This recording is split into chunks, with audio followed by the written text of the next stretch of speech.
Hi madam, trailer చాలా బాగుంది. Thank you అండి. సంగీత్ శోభన్ మ్యాడ్ స్కోర్ తో మంచి ఫ్యామిలీ వచ్చారు ఆయన. ఆయన సోలో హీరోగా నటించిన ఫస్ట్ సినిమా. ఈ సినిమాకి ఆయన అసలు ఎందుకు రాలేదు ఇప్పుడు ప్రెస్ మీట్ కి? అంటే యాక్చువల్ గా మీకు తెలుసు, చిన్న సినిమాలకి డేట్స్ దొరకడమే కష్టం, రిలీజ్ డేట్స్. సో పెద్ద పెద్ద సినిమాల ముందు మాకు అనుకోకుండా ఒక డేట్ దొరికిందండి. సో మేము కొంచెం ప్రయర్గా ప్లాన్ చేసుకోవడానికి అంత వీలుగా లేకపోయింది. ఆ అబ్బాయి మీకు తెలుసు కదా, మ్యాడ్ స్క్వేర్ అని హిట్ అవ్వడం వల్ల ఆ అబ్బాయి వేరే స్కెడ్యూల్తో బిజీగా ఉన్నారు. వస్తారు సార్ తప్పకుండా. మా క్రూ అందరూ కూడా హీరో హీరోయిన్ అందరితో కలిపి మళ్ళీ ఒక ఈవెంట్ చేయాలనుకుంటున్నాము. June 6th అంటే మరీ దగ్గరగా ఉంది కదా సార్. సో అందుకని ఈ ఈవెంట్ కి అందరూ అటెండ్ అవ్వలేకపోయారు. సో తప్పకుండా పెడతాం సార్, సంగీత్తో ఒక ఈవెంట్ తప్పకుండా ఉంటుంది. అంతే తప్పితే అంతకు మించి ప్రాబ్లం ఏం లేదు సార్. ఎందుకంటే అంతసేపు వెయిట్ చేసేంత టైం మా దగ్గర లేదు. June 6th మీకు తెలుసు కదా, ఆ సినిమా ప్రాబ్లమ్స్ మీకు తెలుసు కదా. మ్యాడ్ స్కోర్ మీరు చూసుంటారు. సంగీత్ శోభన్ ఇందులో కొత్తగా కనిపించబోతున్నాను కూడా చెప్పారు. ఏంటి అసలు ఎలా ఉంటుంది? అంటే ఇప్పుడు దాకా మీరు ఎక్కువ తన ఒక కామెడీ యాంగిల్ మాత్రమే చూసారు. ఇందులో ఒక పెర్ఫార్మెన్స్ వైజ్ ఆయన యాక్షన్ మేము చేసినప్పుడు చూస్తేనే, అంటే నేను ఒక ప్రేక్షకురాలుగా చెప్తున్నానండి, ఆయనలో ఈ యాంగిల్ ఉంది, ఎంత బాగా పెర్ఫామ్ చేయగలుగుతాడా అని నాకు చాలా ఆశ్చర్యం వేసిందండి. సో ఆ యాంగిల్ మీరు ఇందులో చూస్తారు, యాక్షన్ వైజ్ కానీ అతని పెర్ఫార్మెన్స్ వైజ్ కానీ. అసలు స్క్రీన్ మీద ఆ అబ్బాయి ఉంటే అసలు చించేసినట్టు చేస్తాడు సార్. నేను ఒక ప్రొడ్యూసర్గా చెప్పట్లేదు, ఒక ప్రేక్షకురాలుగా చెప్తున్నాను. సో చూసిన తర్వాత, రిలీజ్ అయిన తర్వాత మీరు అందరూ కూడా అదే చెప్తారు. నువ్వు ఒక వర్కింగ్ స్టిల్ చూసావు, అందులో విజేంద్ర ప్రసాద్ గారు కనిపించారు. అవునండి. సినిమాకి చూసి సజెషన్స్ ఏమైనా ఇచ్చారా?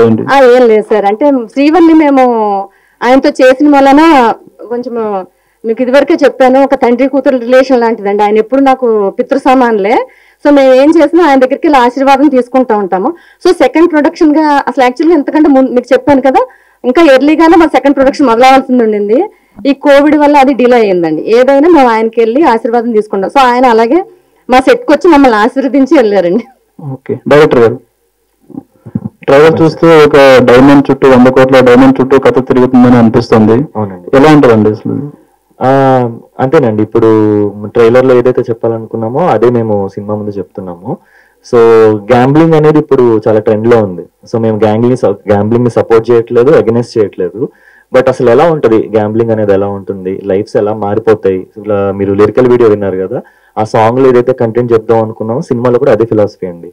సో గ్యాంబ్లింగ్ లో ఒక డైమండ్ పోయిన తర్వాత అదొక సీక్రెట్ క్లబ్. మీరు ఆ క్లబ్ ని చాలా ఎక్కువ సార్లు చూసుంటారు ట్రైలర్ లో. సో అది సినిమాలో కొంచెం సేపు ఉన్నా సరే దట్స్ ద మెయిన్ లొకేషన్ అనమాట. అలాంటి ఒక లొకేషన్ లోని ప్యాకెట్ లో డైమండ్ కోల్పోతే దానికోసం మళ్ళీ ఎవరు ఎలా వచ్చారు, ఇన్ని పాత్రలు మీకు కనిపిస్తున్నారు కదా. సో వీళ్ళందరికీ అసలు ఆ డైమండ్ కి సంబంధం ఏంటి, ఈ సస్పెన్స్ అనేది వెళ్తున్న కొద్దీ అన్లాక్ అవుతూ ఉంటుందండి. బిగినింగ్ నుంచి ఎంగేజ్ చేస్తుంది ఆడియన్స్ ని, క్యూరియాసిటీ ఎక్కడ డ్రాప్ కాదు. టువర్డ్స్ ఎండ్ మాత్రం అది చాలా పీక్ వెళ్ళిపోతుంది అనమాట. సో దాని మీద మేము చాలా కాన్ఫిడెంట్ గా ఉన్నాం. So we are believing the film so much. Okay అండి, wish all the best. Thank you so much. Director గారు చెప్పండి సార్. సో డెబ్యూ డైరెక్టర్ గా ఇప్పటివరకు మీరు చాలా కాలం రాసుకుని ఉంటారు. ఇప్పుడు ఈ కథతోనే రావడానికి ఏమైనా రీజన్ ఉందా? ఏమన్నా అంటే ఏమన్నా ఇప్పుడు గ్యాంబ్లింగ్ గురించి ఏమైనా స్వీయ అనుభవాలు, చూసిన అనుభవాలు ఏమైనా ఉన్నాయా దీంట్లో? డెఫినెట్ గా మన తెలుగు సినిమాలో ఎలిమెంట్స్ ఉంటాయో వాటన్నిటితో చేయాలని ఏ డైరెక్టర్ గానే ఉంటుందండి. నేను వాటిని కలుపుకుంటూ కొత్తగా ఏదైనా చెప్పొచ్చు అనే ఒక ఫీలింగ్ నాకు ఫస్ట్ నుంచి ఉందన్నమాట. సో దీంట్లో ఏది తక్కువ కాదు, బట్ బ్యాక్ డ్రాప్ చాలా ఫ్రెష్ అనిపిస్తుంది మీకు. ఆ సెటప్ కానీ అది కానీ ఏదైనా నేను ఒకటో కొత్తగా డిఫైన్ చేసుకోవాలి కదా. చాలా సినిమాలు వస్తున్నాయి ఈ రోజుల్లో. So how to make this film అని నేను వర్క్ చేశానండి. సో బేసికల్ గా కథ చిట్నీడి విజయ్ గారు అని బాహుబలికి డైలాగ్స్ ఇచ్చారు. సో ఆయన కథ రాశారు. సో ఆయన రాజమౌళి స్కూల్ కాబట్టి వాళ్ళు ఖచ్చితంగా పల్స్ పట్టుకునే రాస్తారు. సో దాని మీద నేను ఒక ఇంట్రెస్టింగ్ బ్యాక్ డ్రాప్, దాని మీద గ్యాంబ్లింగ్, కాస్ట్యూమ్స్ బాగా వర్క్ చేసుకుని, అశ్వంత్ బౌరి అని చెప్పి గాజీ లాంటి పెద్ద పెద్ద సినిమాలు చేశాడు ఆయన. సో మ్యూజిక్ డైరెక్టర్ కూడా శశాంక్ అని రెహమాన్ స్కూల్లోని చేశాడు. మేమంతా షార్ట్ ఫిల్మ్స్ చేసేవాళ్ళం అండి. సో మా టీం అంతా కలిపి ఈ సినిమాలో ప్రతి విజువల్, ప్రతి షార్ట్ ఫ్రెష్ గా ఉండాలని ఒక మంచి సినిమాని ది బెస్ట్ యాంగిల్ లో ప్రజెంట్ చేసామండి. సో అది మీకు ట్రైలర్ చూస్తే అర్థం ఉంటుంది, సినిమా చూసేటప్పుడు ఇంకా బాగా అర్థం అవుతుంది.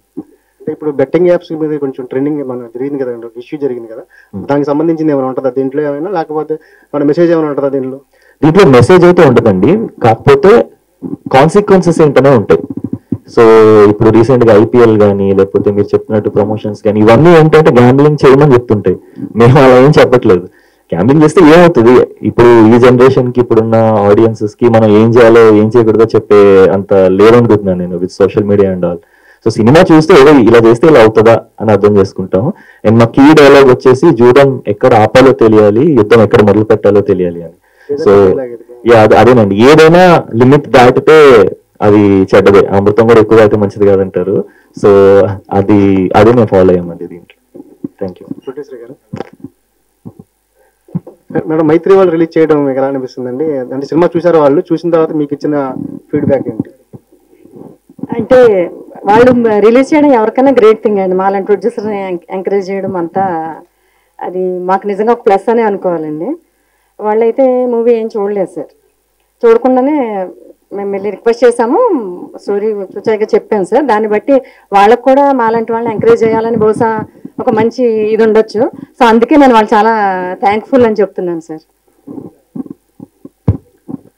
సేమ్ క్వశ్చన్ కంటిన్యూస్ ఉంది. అంటే మైత్రి వాళ్ళు రిలీజ్ చేస్తున్నారు కదా, సో ఎన్ని థియేటర్స్ లో రిలీజ్ చేస్తున్నారు ఓవరాల్ గా? ఇంకా లిస్ట్ కంప్లీట్ గా రాలేదు సార్ మనకి. నైజాం అంతా మైత్రి వాళ్ళు రిలీజ్ చేస్తున్నారు సార్, వేరే చోట వేరే వాళ్ళు రిలీజ్ చేస్తున్నారు. 2 days లో లిస్ట్ వస్తుంది సార్ మనకి.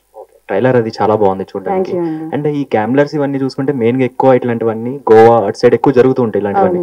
సో ఇది మొత్తం అంటే ఇక్కడ జరుగుతున్నదా స్టోరీ, లేకపోతే గోవా అటు సైడా? అంటే ఇది ఎక్కడ అనేది మనం స్పెసిఫిక్ గా చెప్పలేదు సార్. అది ఒక సీక్రెట్ క్లబ్, ఒక సీక్రెట్ క్యాజినో అంతే. అంటే ఒక డార్క్ దీంట్లో ప్లేస్ లో జరిగేది. కొంచెం ఎక్కువ అమౌంట్స్ తో గ్యాంబ్లింగ్ ఎక్కడ జరిగినా అది ఓపెన్ గా ఉండదు కదా.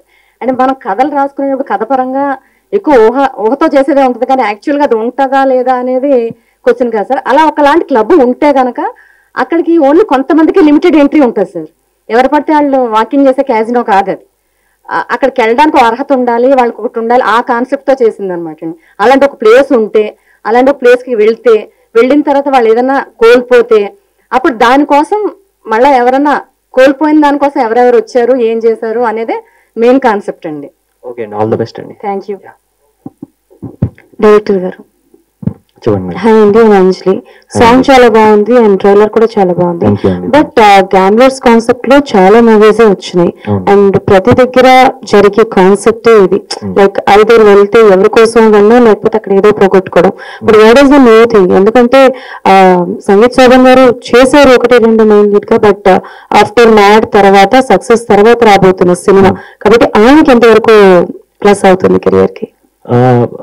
ఫస్ట్ మీరు చెప్పినట్టు గ్యాంబ్లింగ్ మీద చాలా వచ్చాయండి, లైక్ ట్రెజర్ హంట్ మూవీస్ అని, డైమండ్ కోసం వెతకడం చాలా వచ్చాయి.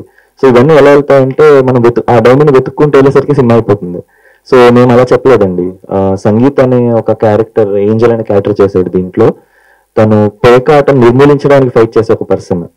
సో ఇప్పుడు ఏదైతే ఇక్కడ గ్యాంబ్లింగ్ అంతా జరుగుతుందో ఆ గ్యాంబ్లింగ్ అగెనిస్ట్ గా ఫైట్ చేసే ఒక పర్సన్ ఈ వరల్డ్ లోకి వచ్చి చాలా పాత్రలు, ఇప్పుడు ఇందులో మీరు చూస్తున్నారు ఒక 5 key క్యారెక్టర్స్ ఉన్నారనమాట. సో వాళ్ళతోని సంగీత్ ఎలా ఆడుకున్నాడు, ఈ క్యారెక్టర్స్ మధ్యలో జరిగే కెమిస్ట్రీ కానీ, డ్రామా కానీ, డైనమిక్స్ కానీ ఎక్కువ మీకు కనిపిస్తుందండి.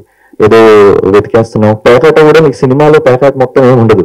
It's about how these characters are connected, వాళ్ళ మధ్యలో ఎమోషన్స్ ఏంటి, దాని మీద ఎక్కువ వెళ్తుంది. So that is the first thing అండి. అండ్ సంగీత్ కి ఇది డెఫినెట్లీ మూవీ చాలా హెల్ప్ అవుతుంది. బికాస్ సంగీత్ అనగానే మనందరం మ్యాడ్ 2లోనే విపరీతమైన కామెడీ చేసి చూసాం, తన కామెడీని ఎంజాయ్ చేసేసాం. దీంట్లో కామెడీ ఏం తక్కువ కాదండి, కాకపోతే ఆ కామెడీలో ఒక కొత్త యాంగిల్ ఉంటుంది, ఒక చిన్న యాటిట్యూడ్ క్యారీ చేస్తూ ఉంటాడు. సో దానివల్ల ఏంటంటే చాలా మంది ఫిల్మ్ మేకర్స్ కి సినిమా చూసాక సంగీత్ కొత్త కథలు రాస్తారని నేను అనుకుంటున్నాను. సంగీత్ అంటే ఏదో కామెడీ చేస్తారు అనుకున్నాం, లేదు ఈ సినిమా చూసిన తర్వాత సంగీత్ తో మనం ఇంకా మంచి కథలు చేయొచ్చు అని చాలా మంది సంగీత్ని అప్రోచ్ అవుతారని నేను చాలా కాన్ఫిడెంట్ గా ఉన్నానండి. ఓకే. అండ్ మధ్యలో కొంచెం స్పిరిచువాలిటీ గురుజీ టైప్ చూపించారు, సో అది కూడా ఏమైనా యాడ్ చేశారా? అంటే లైక్ నథింగ్ ఓన్లీ గ్యాంబ్లింగ్ కాకుండా ఆ సైడ్, అందులో ఉన్న డార్క్ సైడ్ కూడా ఏమైనా చూపించాలనుకుంటున్నారా? అది మీరు డెఫినెట్లీ థియేటర్ లో చూడాలండి. కాకపోతే మీరు చెప్పినట్టు స్పిరిచువల్ యాంగిల్ అన్నీ ఉంటాయి, బట్ అది ఎలా ఉంటుంది, ఫన్నీగా ఉంటుందా, సీరియస్ గా ఉంటుందా, ఫిలాసఫికల్ గా ఉంటుందా అనేది ఎంటర్టైన్మెంట్ క్రియేట్ చేస్తుందండి. Okay, one is out of the box question. So బేసికల్గా ఏంటంటే ఈ మధ్య కాలంలో ఎక్కువగా యాక్షన్ థ్రిల్లర్ జానర్స్ ఎక్కువ అయిపోయినాయి. అయితే యాక్షన్ థ్రిల్లర్ లేదు అని అంటే like time traveller or else full comedy genre వెళ్తున్నారు. బట్ మీరు రాబోయే జానర్ ఒక ఎక్స్పెరిమెంట్ అనే చెప్పాలి, and that to your debut. So ఎలాంటి భయాలు ఏమైనా ఆర్ నర్వస్నెస్ ఏమైనా ఉందా? అంటే ఎక్స్పెరిమెంట్ చేసినట్టు ఫీల్ కాలేదండి, ఎందుకంటే ఇప్పుడు ఫర్ ఎగ్జాంపుల్ హాలీవుడ్ సినిమాలోనే సడన్ గా తెలుగు క్యారెక్టర్లు వెళ్ళిపోయారు అనుకోండి, నాకు తెలిసే తెలుగు సినిమా అయిపోతుంది. సో ఈ సెటప్ లోకి వెళ్ళేది ఒక భీమవరంలో పనిచేసుకునే వెయిటర్, అమలాపురంలో యాక్టర్ అయ్యారు అనుకున్న ఒక అమ్మాయి, అక్కడే సైకిల్ టైర్ షాప్ లో పనిచేసుకునే ఒక అబ్బాయి, ఇలా మన తెలుగు పాత్రలందరూ ఈ కథలోకి వెళ్ళి దాన్ని ఒక పూర్తి తెలుగు సినిమాగా మార్చారు అనమాట. సో వాళ్ళు ఇచ్చే ఎంటర్టైన్మెంట్ కానీ మాస్ ఆడియన్స్ కి, క్లాస్ ఆడియన్స్ కి అందరికీ నచ్చుతుంది. సో నేను అది బ్యాలెన్స్ చేశాను అనేది నేను చాలా స్ట్రాంగ్ గా ఫీల్ అవుతున్నాను అనమాట. ఓన్లీ ఎక్స్పెరిమెంట్ చేసేసి జనాలకు బోర్ కొట్టించే ఉద్దేశం నాకు లేదు, because it has to be overall entertainer. So ఆ కేర్ నేను డెఫినెట్ గా తీసుకున్నాను. సో ఆ విషయంలో నాకు కాన్ఫిడెన్స్ ఉంది తప్ప ఎటువంటి భయం లేదండి. సో గ్యాంబ్లర్స్ కి ఏ జానర్లో వేస్తారు మీరు? మేము దీని ఒక మిస్టరీ థ్రిల్లర్ గా చూస్తున్నామండి, బికాస్ సస్పెన్స్ అనేది అన్ఫోల్డ్ అవుతూ వెళ్తుంటుంది, క్యారెక్టర్స్ అర్థమవుతూ ఉంటాయి. So I thinking it's mystery thriller. So బాగుంటుంది, it's a fresh experience for everyone. So mystery thriller, I'm sorry కొంచెం లెంగ్తీ అవుతుంది, but still so mystery thrillers అనగానే స్క్రీన్ ప్లే అనేది వెరీ ఇంపార్టెంట్. ఈ మధ్యకాలంలో స్క్రీన్ ప్లేస్ ని ఎక్కువగా చూస్తున్నారు, ఎక్కువగా అబ్జర్వ్ చేస్తున్నారు, కాబట్టి దానికి సంబంధించి ఎలాంటి జాగ్రత్తలు తీసుకున్నారు? సో బేసికలీ నేను డెఫినెట్లీ నాకు ఇది ఫస్ట్ సినిమా కాబట్టి విజయ్ చిట్నిడి గారిని, ఆయన మన బాహుబలి టీమ్ లో ఆయన వర్క్ చేశారండి. He gave dialogues to it. ఆయన నా గురువు గారు. సో నేను కంగారు పడిపోయి నేనే స్క్రీన్ పే రాసేద్దామనే ఉద్దేశం పెట్టుకోకుండా నేను ఒక వర్షన్ రాసుకుని ఆయనతో కూర్చుని దాన్ని స్క్రిప్ట్ డాక్టరింగ్ అంటారు. సో ఇది కరెక్టేనా, ఇలా ఇలా వెళ్ళొచ్చా వెళ్ళకూడదా అనేది మొత్తం ఆయన గైడెన్స్ లో చేశానండి. సో స్క్రీన్ ప్లే విషయంలో చాలా హెల్ప్ తీసుకున్నాను. అండ్ ఎడిటింగ్ అప్పుడు కూడా చాలా క్రాస్ చెక్ చేసుకుని మల్టిపుల్ లైక్ ఫీడ్బ్యాక్స్ తీసుకుని సో దాన్ని చాలా కేర్ఫుల్ గా డీల్ చేసామండి. ఓకే, ఆల్ ది బెస్ట్ అండి. థ్యాంక్ యూ అండి, thank you so much. And music గురించి ఒకసారి చెప్తారా డైరెక్ట్ గా? అంటే ఆదిత్య మ్యూజిక్ వాళ్ళకి ఇచ్చారు కదా, సో ఎలా ఉండబోతుంది మ్యూజిక్ అనేది? ఇటువంటి వాటికి పర్టికులర్ గా బ్యాక్గ్రౌండ్ స్కోర్ అనేది చాలా ఇంపార్టెంట్. అవునండి. సో బేసిక్ గా శశాంక్ తిరుపతి అని తను ఇంతకు ముందు అలనాటి రామచంద్రుడు ఒక సినిమా చేశాడు. దాని ముందు ఏఆర్ రెహమాన్ స్కూల్లో చదువుకున్నాడు అనమాట. సో నాకు మామూలుగా ఫస్ట్ నుంచి ఏఆర్ రెహమాన్ మ్యూజిక్ చాలా ఇష్టం. అది ఏ జానర్కి ఎలాంటి మ్యూజిక్ కొడతారు అనేది మనం చెప్పలేం, దేనైనా దేంట్లోకైనా ఫిట్ చేస్తారు. సో ఈ అబ్బాయికి కూడా ఏఆర్ రెహమాన్ చాలా ఇష్టము, సో నాకు ఇష్టము. సో మేము బిగినింగ్ కూర్చున్నప్పుడే ఈ సినిమాని ఎంత కొత్తగా చూపించవచ్చు, ఎంత ఫ్రెష్ సౌండింగ్ ఇవ్వచ్చు. యూజువలీ మనం చూసే సినిమా సౌండింగ్ లో మళ్ళీ రిపీట్ అవుతూ ఉంటాయి అనే ఫీలింగ్ ఉంటుంది. అది లేకుండా ప్రొడ్యూసర్ సపోర్ట్ తోని ఇన్స్ట్రుమెంట్స్ అవి మంచిగా వాడి చాలా స్టడీ చేసామండి. వెస్టర్న్ మ్యూజిక్ కానీ, కౌబాయ్ మ్యూజిక్స్ కానీ ఇవన్నీ స్టడీ చేసి దాన్ని ఇండియనైజ్ చేసుకున్నాం, అడాప్ట్ చేసుకున్నాం. సో దానివల్ల అండ్ ఆదిత్య మ్యూజిక్ వాళ్ళు కూడా అసలు మ్యూజిక్ వినంగానే ఇమీడియట్లీ డిసైడ్ చేస్, అసలు ఇంకా క్వశ్చన్స్ లేవు. అంటే మామూలుగా ఏది ఉంది ఏంటి ఇలా చాలా ఇంటర్వ్యూస్ ఉంటాయి కదా, ఇది ఫ్రెష్ మ్యూజిక్ ఇది ఆదిత్యలో ఉండాలని వాళ్ళు ఫిక్స్ అయిపోయారు. లైక్ చూడగానే బయటకు వచ్చేసి ఎస్ చెప్పారు. సో ఆదిత్య మ్యూజిక్ వాళ్ళకి ఐఎమ్ వెరీ థ్యాంక్ఫుల్. అండ్ మన మ్యూజిక్ డైరెక్టర్ అనే కాదండి, నాకు సిజీ విఎఫ్ఎక్స్ అని విఎఫ్ఎక్స్ సునీల్ అని ఒక అతను చేశారు. ఆయన గామి ఫిలిం కి రీసెంట్ గా గామి కూడా ఇలాగే ఒక మంచి విశ్వక్సేన్ తో ఒక మూవీ వచ్చింది, బాగా వెళ్ళింది. దానికి విఎఫ్ఎక్స్ చేసిన అతను నాకు కూడా విఎఫ్ఎక్స్ చేశాడు. ప్రేమ్ అని is a very good DOP. Editor Arjun రెడ్డికి ఎడిటింగ్ చేశారు ఆయన, శశాంక్ మలి అని. సో ఆయన మాకు ఎడిటింగ్ హెల్ప్ చేశారు. అండ్ సౌండ్ డిజైన్ సురేష్ గారు కానీ our all team everybody is done very well అండి. అంటే every work will be different, ఒక కొత్త వర్క్ మీరు చూస్తారు. ఐ డెఫినెట్లీ ప్రామిస్ చేయగలుగుతాను. అండ్ సునీత గారు, ఎందుకని పర్టికులర్ గా June 6th థియేటర్స్ కి రావాలనుకుంటున్నారు? June 6th రావాలని మేమేం అనుకోలేదు సార్. చిన్న సినిమాలు మీకంటే మాకు ఎక్కువ తెలియదు సినిమాల గురించి. సరే, ఒక సినిమాకి డేట్ రావడం అనేది మన చేతుల్లో ఉండదు సార్. ముందు పెద్ద పెద్ద సినిమాలు ఉన్నాయి, అవన్నీ చూసుకొని మాలాంటి వాళ్ళు రావాల్సి ఉంటుంది. ఆ రకంగా అటు ఇటు చూస్తే నాకు June 6th దొరికింది సార్. సో అందువల్ల June 6th రావాల్సి వస్తుంది. సో అందువల్లే కొంచెం నా ప్రమోషన్స్ లో అందరిని ఇంక్లూడ్ చేయడం కూడా నాకు అందువల్లే కష్టమవుతుంది సార్. ఆఫ్టర్ ఆల్ నాకు మూవీ ఆ డేట్కి రావడం అనేది ఇంపార్టెంట్ కాబట్టి నేను 6th వస్తున్నానండి. అందరూ కూడా ఆ డేట్ బాగుంటుంది అన్నారు. థియేటర్స్ లో కూడా నాకు ఆ డేట్ దొరికింది అండి. అంతే. డైరెక్టర్ గారు, అంటే ఇప్పుడు క్యాష్ లో కానీ తినబెత్తి కానీ అంటే ఇవన్నీ ఆడి పోగొట్టుకుంటే కొంచెం ఇంపాక్ట్ ఎక్కువ ఉంటుంది రైటింగ్ లో గట్ట. మీరేమో ఎక్స్పీరియన్స్ ఉందా లేకపోతే ఇన్పుట్స్ ఏమన్నా తీసుకున్నారా మీ ఫ్రెండ్స్ దగ్గర గట్ట? నేను నాకు ముందు అసలు ప్యాకెట్ ఆడడం రాదండి, కానీ దానివల్ల విక్టిమ్స్ నేను చాలా మంది చూసానండి. నా ఫ్రెండ్స్ లోనే, నా సర్కిల్లో, మా ఫ్యామిలీలో కూడా లైక్ చాలా చూసాను. నేను జూదం వల్ల నష్టపోయిన వాళ్ళని చూసాను. ఆ పెయిన్ చాలా దారుణంగా ఉంటుందండి. అంటే సడన్ గా ఒక పీక్ వెళ్ళిపోయి అంత వచ్చేసింది, నాకు 10 లక్షలు వచ్చింది, ఇంకొక 2 పెట్టానంటే 20 వస్తుంది అన్న దగ్గర మొత్తం అంతా పోద్ది. ఆ పెయిన్ అంటే కొంతమంది ఎందుకు లైఫ్ చేంజింగ్ డెసిషన్స్ తీసుకుంటారంటే దాన్ని మనం ఎక్స్పీరియన్స్ చేయలేం. అంటే ఆడొచ్చేమో నాకు తెలియదు, కానీ ముందు అసలు ఆడితే ఏమవుతుందో తెలుసుకోవాలి. సో అది నేను తెలుసుకుని దాన్ని దీంట్లో ఇన్కార్పొరేట్ చేశానండి. ఓకే, ఒకవేళ మూవీ చూసినప్పుడు గ్యాంబ్లింగ్ ఆడే వాళ్ళు మారే అవకాశం ఏమైనా ఉందంటారా? అదే నేను చెప్తున్నా కదా, మనం ఎన్ని మోడల్స్ చెప్పినా ఎంత ఫిలాసఫీ చెప్పినా చేయాల్సిన వాళ్ళు చేస్తారండి. సో మనం టర్మ్స్ అండ్ కండిషన్స్ అప్లై చేయడం పెట్టి ఇది ఇలా జరుగుద్ది, మీరు ఏం చేస్తారో చేయండి అని చెప్పడం తప్ప మనం ఏం చేయలేము.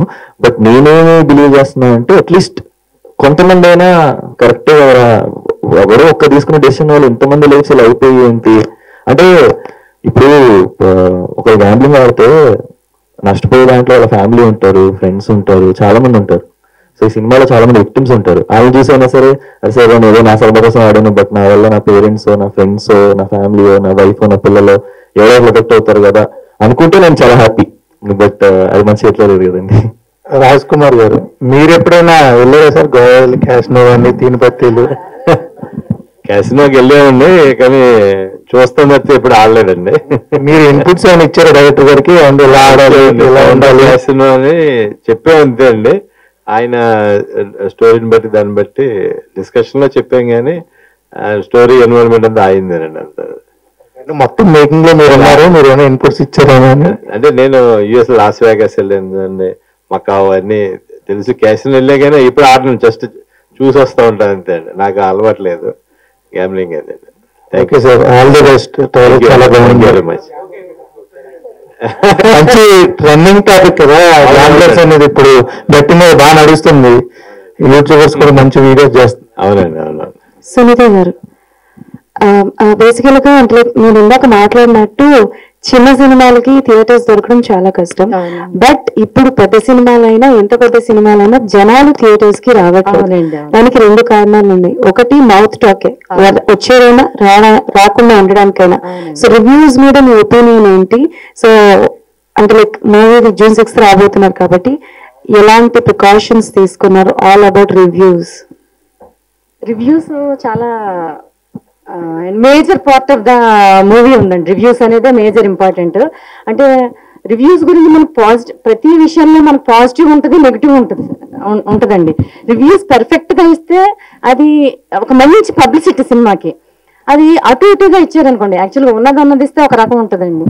అది కాకుండా ముందే చెప్పడం వల్ల ఏంటంటే ఒక ప్రొడ్యూసర్ ఎన్నో కోట్లు ఎంత ఖర్చు పెట్టినా ఎంత శ్రమ ఉంటుందండి. ఒక సినిమా తీసేదానికి వెనకాల కొన్ని వందల మంది శ్రమ ఉంటుందండి.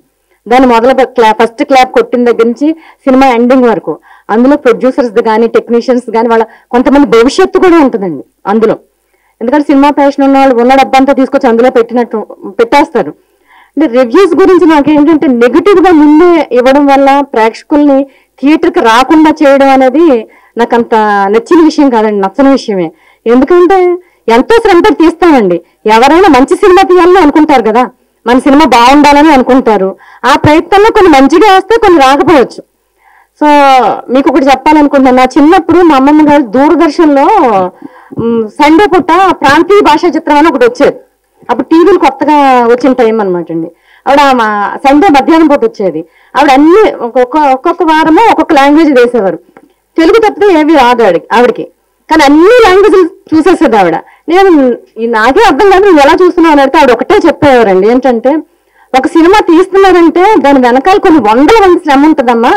మనం 10 రూపాయలు టికెట్ కొని సినిమా థియేటర్కి వెళ్ళడానికి ఆలోచిస్తాము, కానీ దాని వెనకాల ఉన్న శ్రమ ఎవరికీ తెలియదని. మనం ఒక 100 రూపాయలు టికెట్ కొని వెళ్ళడానికి మనం మంచిదా చెడ్డదా అని ఆలోచిస్తాం. కానీ నేనైతే మంచి సినిమా చూస్తానండి, చెడ్డ సినిమా చూస్తాను పర్సనల్ గా నేను. ఎందుకంటే నాకు దాని వెనకాల ఉండే కష్టం తెలుసు కాబట్టి.